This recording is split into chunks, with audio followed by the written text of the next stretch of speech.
Собравшиеся в общественном штабе дети с разными судьбами и целями, но у всех один диагноз – детский церебральный паралич, который сильно усложняет их жизнь. Таким особенным ребятам требуется лечение на постоянной основе. Депутат Госдумы Бекхан Барахоев поручил помочь их семьям с госпитализацией в Российский реабилитационный центр детства и оказать денежную помощь в размере 200 тысяч рублей на покрытие финансовых расходов во время поездки.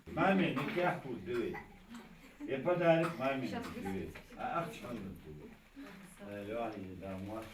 А чтобы скрасить досуг ребят и дорога была не такой утомительной, их порадовали гаджетами, планшетами, наушниками и не только. У Хавы Хашеевой тяжелая форма ДЦП. Девочка каждые 3 месяца должна проходить реабилитацию. В процедуры входит ЛФК, иглоукалывание, спорт и многое другое. Несмотря на диагноз, девочка всегда на позитиве и верит в лучшее. Я поеду с мамой, мы поедем в больницу. Это будет в Москве, и я очень рада, потому что я очень сильно люблю больницы. Мне там очень нравится, там прикольные процедуры и очень хорошие врачи. Это планшет, о котором я, честно, мечтала.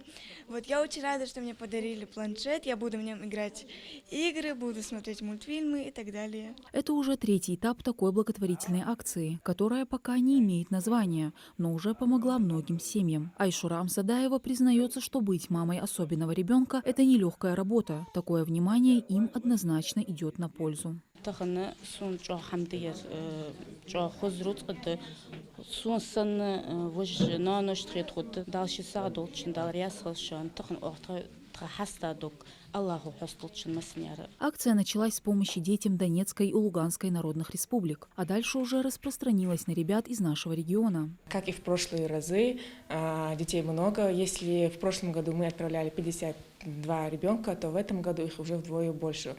Порядка 100 детей будут распределены в первом полугодии этого года. Благотворительная акция продолжится и дальше. Меценат в рамках нее намерен охватить еще больше семей для того, чтобы помочь им в одном из очередных этапов лечения. Мадина Цора, Мухаммад Индиев, Магаз, 24.